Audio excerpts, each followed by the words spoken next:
जानता हूं महाराज, प्रजा भी कुमार राम को नहीं रोक पाए। राम, कुमार राम नहीं रुकेंगे।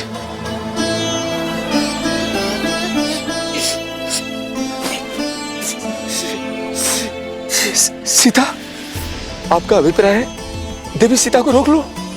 हाँ महाराज। महाराज,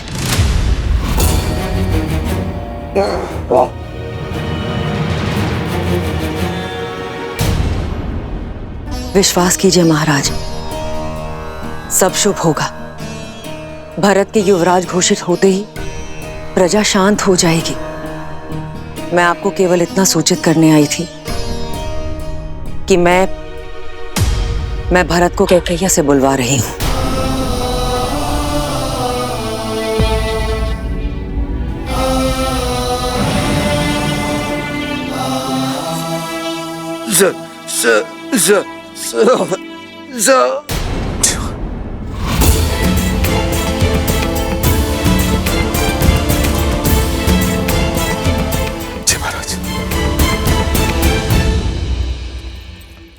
रानी कैकेयी, महाराज जो शब्दों से ना कह सके उनके मुख से समझ गया हूं मैं। वो कामना कर रहे हैं कदाचित प्रजा विद्रोह करते, बस किसी प्रकार कुमार राम को रोक ले। जीवन में कई बार कुछ अनुचित कदम उठ जाते हैं, पर जब जागो तब सवेरा। जब ज्ञात हो जाए कि मार्ग अनुचित है तो पग लौटा लेने चाहिए। महाराज पे दया करें देवी। रानी प्रजा की मां होती है, मां बनकर उनका मन समझे, अपने वचन लौटा लें देवी। मंत्री का कार्य होता है कि वो मंत्रणा दें, परामर्श दें, किंतु सिर्फ तब जब मांगा जाए।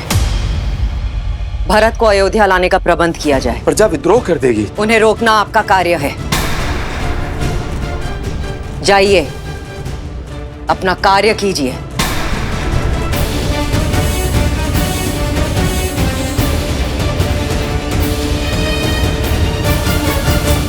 मत जाइए राम, मत जाइए प्रभु, विनती है मत जाइए। मत जाइए श्री राम, मत जाइए श्री राम, मत जाइए श्री राम, मत जाइए।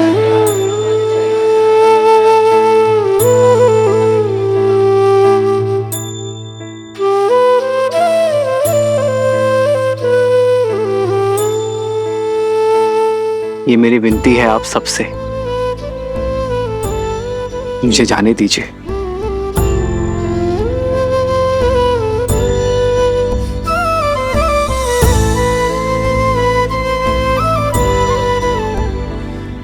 मत जाइए श्री राम, विनती करते हैं आपसे, हमें छोड़कर मत जाइए श्री राम। सिया राम जय जय राम, राम सिया राम जय जय राम।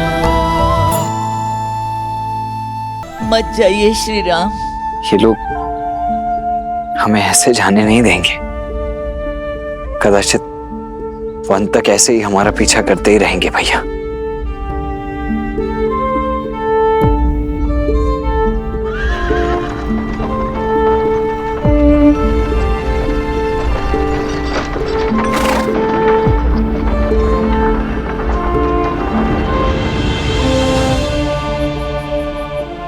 मुझे आशा थी कि इस धर्म यात्रा में आप अपना अंश देने अवश्य आएंगे अमात्य।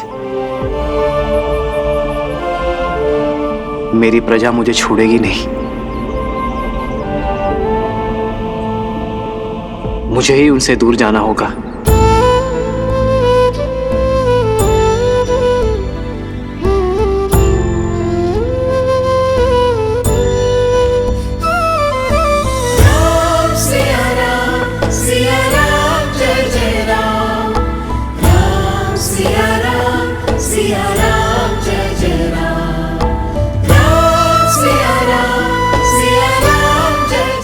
अमात्य, हमें अयोध्या की सीमा के उस पार जाना होगा ताकि प्रजा हमारा अनुकरण ना कर सके।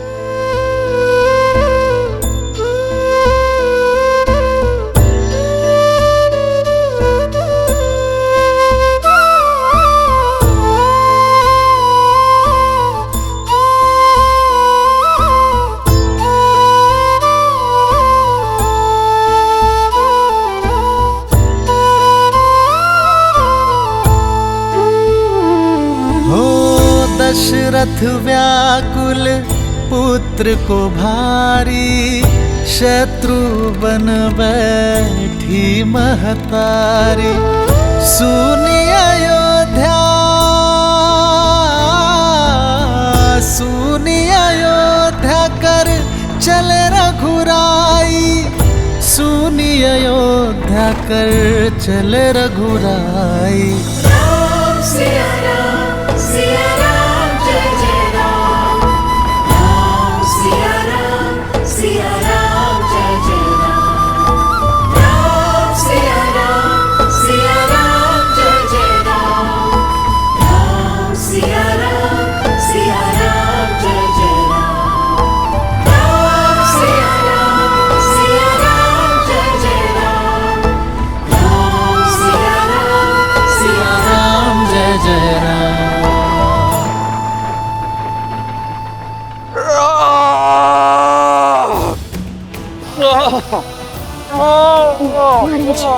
महाराज,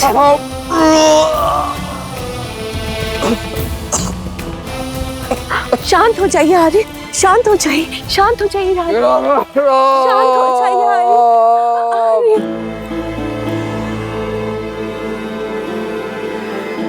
शांत हो जाइए महाराज। राम सुमंत के साथ रथ पर बैठ गया है, सुमंत साथ में गए हैं। आशा है कि जो हम राम को नहीं समझा सके वो हमारी अनुपस्थिति में सुमंत की मंत्रणाओं से समझा दे।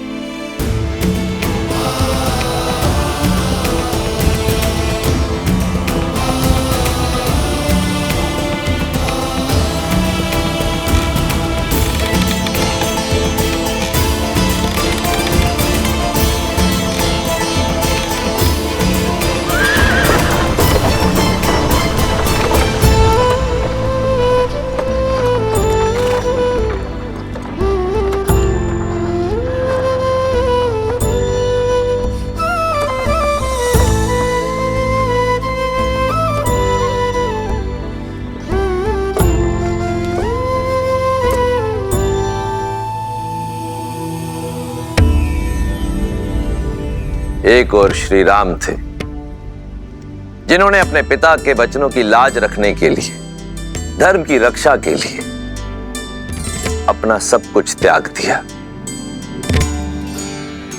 परंतु फिर भी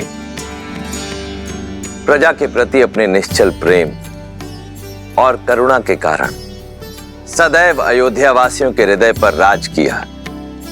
वहीं दूसरी ओर विश्रवा पुत्र लंकापति रावण, जो सब पर राज तो करना चाहता था, परंतु करुणा और प्रेम के स्थान पर सबके हृदय में आतंक और भय को स्थान देकर।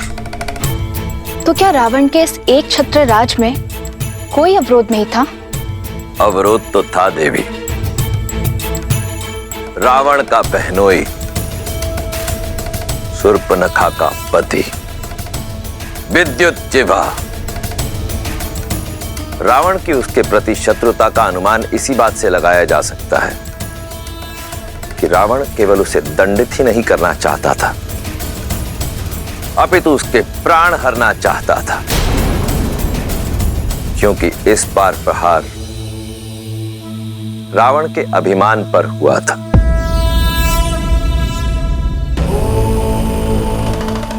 सहस्त्रों वर्षों में कमाया रावण का सम्मान चकनाचूर हो गया था और अब इसकी भरपाई केवल विद्युज्जिह्वा के प्राण ही कर सकते थे। धरा धरेन्द्र नंदनी विलास बंधु बंधुर स्फुरत् दिगंत संतति प्रमोदमान मानसे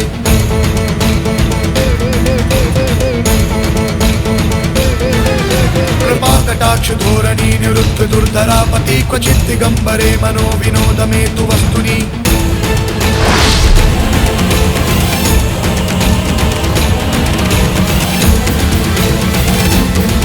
शंभो शंभो शंभो शंभो शंभो शंभो शंभो शंभो। समाचार गंध की भांति होते हैं, बिना सुने बिना देखे अनुभव किए जाते हैं। बताओ मारीच, क्या शुभ समाचार लेकर आए हो? सूचना ये है, विद्युत जीवा ने पाताल लोक में शरण ले ली है। जब तक वो बाहर स्वयं आना ना चाहे तब तक पकड़ना असंभव है महाराज। पाताल लोक तो ब्रह्मा ने नाग, दैत्य, दानव और कालकेयों को दे दिया है। ये तो माया और मंत्रों से रक्षित है भैया। बिना आमंत्रण वहां के मायावी द्वार किसी के लिए नहीं खुलते। इतने कठोर ना बनिए, बहनोई है वो आपका। माना भूल की है उसने, किंतु संबंध की गरिमा तो समझिए। दया और क्षमा का स्थान सदा प्रतिशोध से ऊंचा होता है। भैया, वैसे मुझे भी उससे कोई स्नेह नहीं, परंतु संबंध को झुठलाने का साहस नहीं है मुझ में। मेरे पुत्र के पिता हैं वो।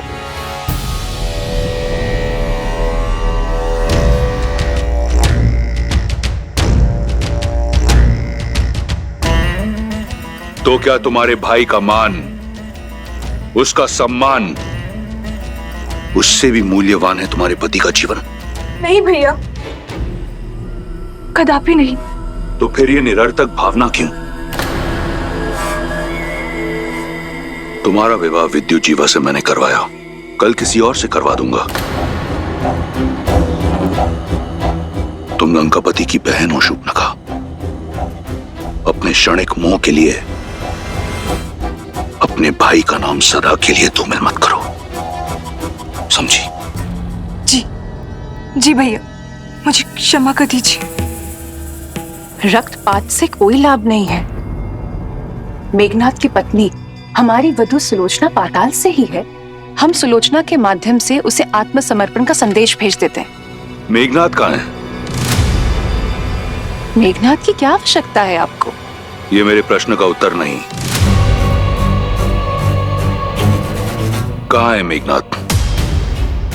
गुरु शुक्राचार्य के पास युद्ध अभ्यास के लिए।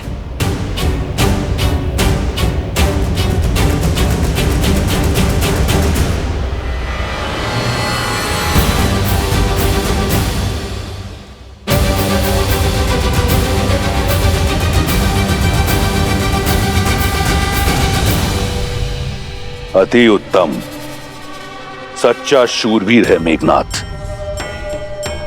इंद्र को हराकर इंद्रजीत बन चुका है। इस समस्त संसार में उस जैसा महारथी कोई नहीं। परंतु अब भी वो संतुष्ट नहीं।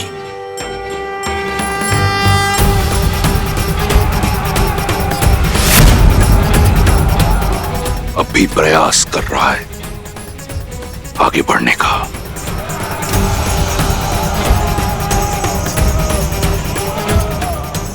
मारीच, मेरे पुत्र को बुलाकर लाओ। जी महाराज।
अति उत्तम महारथी मेघनाद।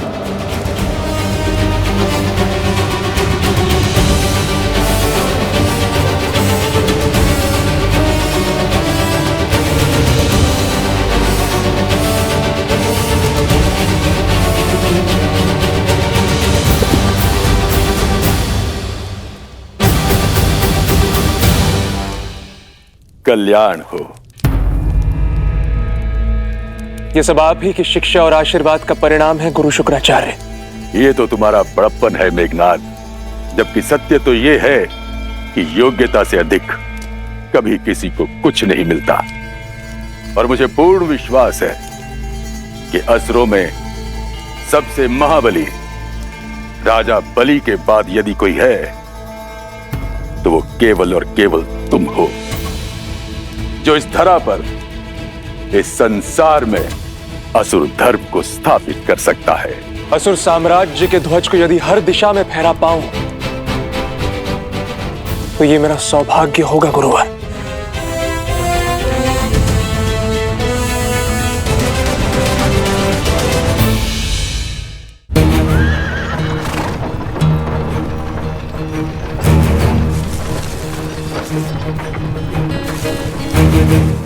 ये लोग ना जाने यूं ही कब तक हमारे पीछे आते रहेंगे। अयोध्या की प्रजा अपने चहेते राजकुमार का पीछा इतनी सरलता से तो नहीं छोड़ेगी भैया।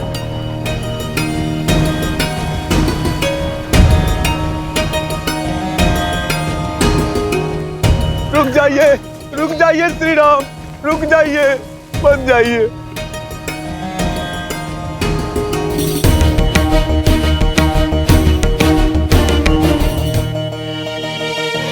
हट जाइए मार्ग से।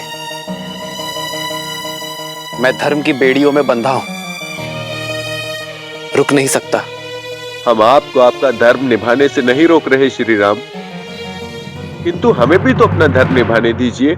मैं आपका प्रेम और स्नेह देखकर अभिभूत हूं, किंतु किसी भी राज्य के लिए सबसे बड़ी पूंजी उसकी प्रजा होती, और प्रजा का उचित स्थान होता है नगर।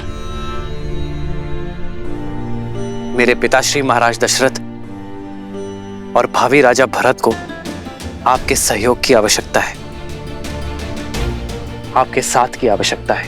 हमने आपका साथ देंगे, हमने आपका साथ देंगे, हमने आपका साथ देंगे।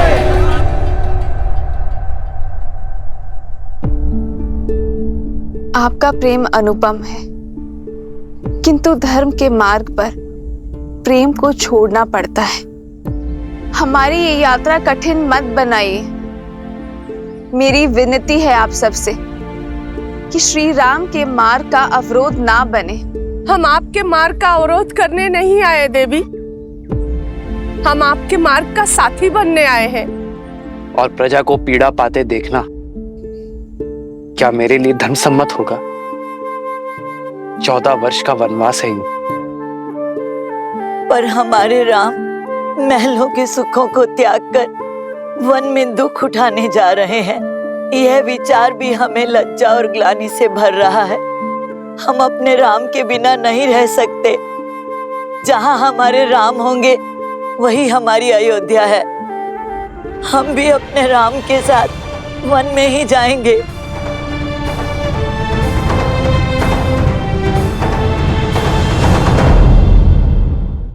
असुर साम्राज्य के ध्वज को यदि हर दिशा में फहरा पाऊं तो ये मेरा सौभाग्य होगा गुरुवर। ये सौभाग्य तुम्हें अवश्य प्राप्त होगा। जानते हो क्यों? क्योंकि तुम्हारी साधना बहुत कठिन है। अहंकार को त्याग कर धर्म के मार्ग पर चलते रहना ये सबसे कठिन कार्य होता है। इस असंभव कार्य को तुम संभव कर चुके हो। ये मेरी ही परीक्षा थी जिसमें तुम सफल हुए।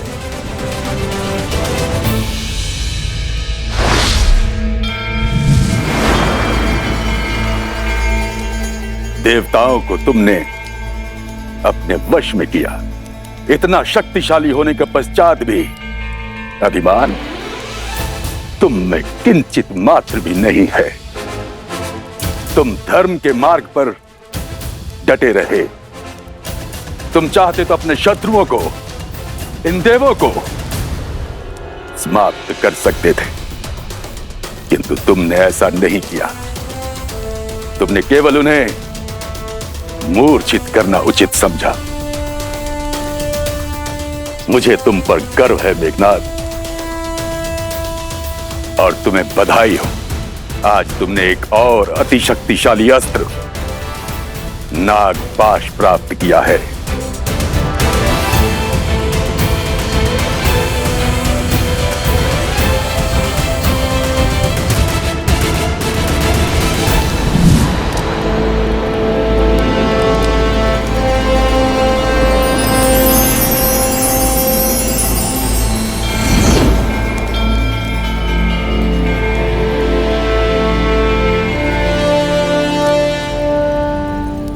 धन्यवाद गुरुदेव।